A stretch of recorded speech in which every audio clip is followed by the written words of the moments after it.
Kasus pembunuhan terhadap Vina dan Eki yang terjadi pada 2016 lalu kembali mencuat. Keluarga meminta polisi segera menangkap 3 pelaku yang buron. Gadis asal Cirebon, Jawa Barat itu oleh 11 pria geng motor 2016 silam.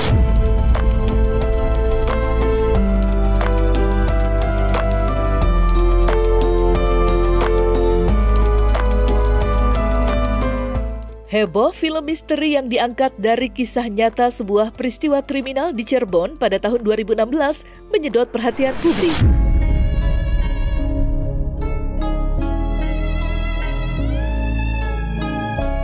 Dibanjiri penonton di bioskop, kisah Vina yang meninggal secara tragis juga menggugat ingatan publik atas insiden mengerikan yang dialami gadis cantik itu pada 2016 silam. Hingga kini, polisi mengeluarkan daftar pencarian orang atas 3 pelaku yang masih buron.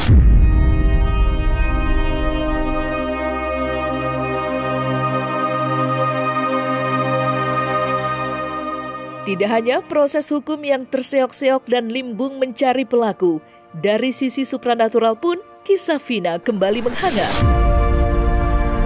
Paranormal muda, Felin Chu pun tak ketinggalan menerawang secara spiritual aura mistik di balik kejadian tragis. Hingga kisah Vina yang kembali menyenggol ingatan publik bersama filmnya yang sedang tayang di bioskop. Ketiga DPO ini yang jelas satu orang pelaku sekarang tidak berada di Indonesia. Kalau yang 2 masih ada di sekitaran Jawa Barat ya. Kemudian yang ketiga ini belum tertangkap karena memang dia adalah anak dari salah satu pejabat ya yang terkait dalam kasus tersebut dan memang merasa sebagai orang tua mungkin merasa supaya tidak usah terungkap kasusnya ya. Di sini ada perlindungan dari orang tua yang sangat kuat sekali untuk melindungi anaknya supaya kalau bisa kasus itu ditutup ya. Tapi ternyata kasus ini malah diabadikan lewat film yang lagi viral saat ini sehingga ini juga yang membawa ya dan warga Indonesia untuk menuntut keadilan atas kasus Vina ini ya. Kalau nggak salah kasusnya udah 8 tahun yang lalu ya, 8 tahun dan belum ada kejelasan dari pihak yang berwajib ya. Dan sudah sewajarnya sebenarnya untuk kita ya bangsa Indonesia ini menegak keadilan. Jangan sampai keadilan itu dibungkam ya. Kalau hal seperti ini selalu ditutup-tutupi, bagaimana kasus yang lainnya? Dan ini akan berdampak yang sangat buruk sekali bagi citra ya, bagi citra pemerintahan Indonesia. Yang jelas ketika seseorang ini memiliki jabatan tinggi, otomatis dia akan bisa ya menutup ya, dia akan bisa menutup. Jadi intinya adalah ketika seseorang ini jabatannya tinggi, udah pasti ya akan bisa menutup. Tapi kalau orang itu jabatannya biasa-biasa aja, maka itu tidak akan pernah terjadi yang namanya keadilan. Tapi kita lihat nanti perkembangannya biar diurus ya kepada pihak yang berwajib yang mungkin lebih atas ya. Nanti akan ada justice ya, akan ada keadilan yang akan bicara lewat berbagai macam cara. Pasti akan ketangkap di tahun ini juga, akan ketahuan.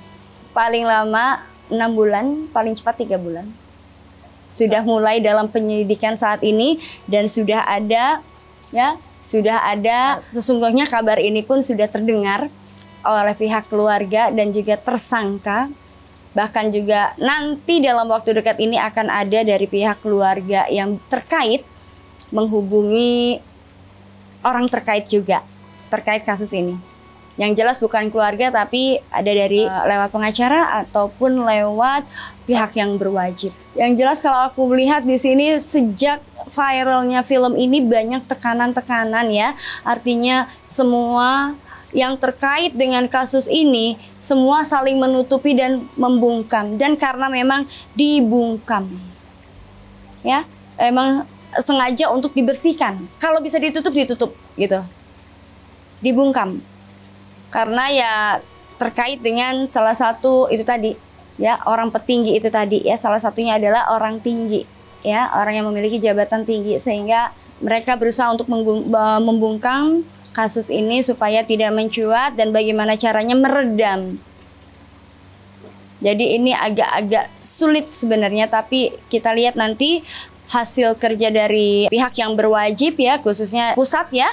Mudah-mudahan nanti akan ada titik terang dan akan memberikan keadilan yang seadil-adilnya.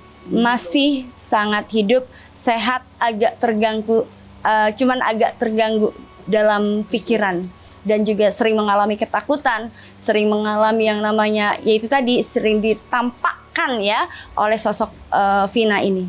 Karena itu tadi, ketika seseorang meninggal, apalagi dibunuh secara sadis, itu dia tidak akan pernah, arwahnya tidak akan pernah tenang sampai dia mendapatkan keadilan. Tiga-tiganya. Tapi yang lebih parah adalah otak dari yang punya rencana ini. Yang jelas ada kaitannya, dia pernah dilecehkan, ya, oleh korban, ya. Artinya pernah mengalami yang namanya sakit hati. Entah cintanya ditolak, entah ada perlakuan dari korban, ya, yang menyakitkan sang pelaku. Sehingga motif inilah yang dijadikan alasan karena sakit hati itu tadi. Jadi terjadilah kasus yang tidak diinginkan ini.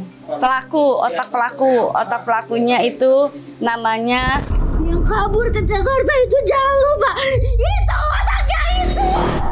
Itu, terus aku jawabnya tadi, yang jelas ada kaitannya dengan perlakuan korban yang tidak menyenangkan terhadap pelaku. Demi melindungi sang anak, ya, namanya juga anak, darah anak kandung dan juga darah yang mengalir di situ, sehingga menurut dia adalah ini sudah sepatutnya bahwa orang tua melindungi anak, walaupun anak itu salah. Dan anak ini juga sudah mendapatkan hukuman dari ayahnya, ya, tapi ya tetap selama keadilan itu belum terungkap, belum diadili seadil-adilnya, maka itu pun akan menjadi terus tekanan. Bahkan sering juga arwah tersebut juga menghantui beliau. Yang jelas dimarahin, dipukulin sudah sepatutnya, sampai dengan dikurung, iya. Tapi balik lagi, karena anak kandung masih darah dagingnya, sehingga di situ ya sudah. Lepas itu ya sudah, paling diarahkan, kamu harus begini, ya udah, sampai dia sekarang posisinya yang jelas tidak di Indonesia. Dia aja sekarang ini aku bisa merasakan bahwa dia tuh sering ketakutan, tidur tidak tenang, bahkan pikiran kosong dan sering berhalusinasi. Ya itu tadi, efek dari perbuatan dia akan memakan kesehatan diri dia sendiri, betul, dan keluarga besarnya. Karena di sini aku melihat yang support dia bukan hanya dari ayahnya, ya, tapi ada beberapa keluarga juga yang memang artinya memang anak ini sebenarnya manja, dan memang anak ini tuh saking terlalu dimanjanya, disayangnya, jadi apa-apa yang dia mau tuh diturutin. Ya, jadi kayak anak mami, ya, disebutnya, ya. Jadi sehingga apapun dia merasa gue bisa dapetin. Jadi dia gampang menurut dia kalau dia mau dia harus dapetin, ya itu. Jadi gampang untuk menyepelekan orang. Tipikal anaknya seperti itu karakternya. Perlindungan dari orang tua dan memang sudah diasingkan saat ini, posisinya tidak ada di sini, dan kemudian kasusnya juga kan ditutup.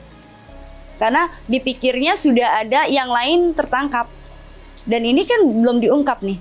Yaitu tadi, efek dari keluarganya juga membungkam nih, yang para tersangka yang sudah ketangkep. Bahkan keluarganya.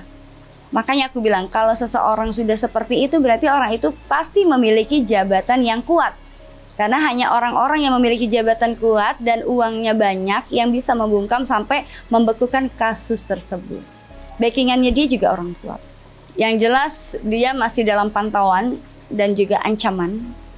Dan juga di situ juga, ya, kalau dibilang dikasih tunjangan tapi tidak seberapa.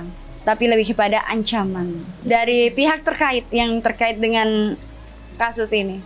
Dari 3 orang tersangka yang belum tertangkap ini, dia tidak akan muncul, dia lebih memilih bungkam karena ada tekanan, ya, ada tekanan dari keluarga, salah satu keluarga yang belum tertangkap, tapi akan ada suatu masa ketika nanti ya 3 pelaku ini tertangkap, dia akan muncul dan speak up. Akan muncul. Kalau sudah terungkap, ketangkap, dia akan muncul dan menjelaskan, membeberkan semuanya. Buat para kalian ya, anak-anak muda yang masih bersemangat di sana, yang sudah melakukan perbuatan keji yang dilakukan terhadap Vina, cobalah kalian pikirkan, sadari, apapun yang kalian perbuat harus dipertanggungjawabkan. Karena ketika kalian tidak mempertanggungjawabkan perbuatan kalian, maka arwah tersebut tidak akan tenang, bahkan kalian pun akan mengalami hal yang sama. Karena ketika seseorang meninggal secara tidak wajar, apalagi ini belum terungkap, belum mendapatkan keadilan, sampai liang lahat pun kalian akan terus menghantui. Ingat, tidak kasat mata memang betul ya bahwa kalian sekarang terlindungi, tapi Tuhan Maha mengetahui segalanya. Karma itu sangat mendekati kalian saat ini. Maka sebagai pria yang gentleman, muncul dan pertanggungjawabkanlah perbuatan kalian. Dan ingat, kalian juga memiliki keluarga. Seandainya kalian menikah, kemudian anak kalian diperlakukan seperti itu, bagaimana perasaan kalian? Jadi muncul.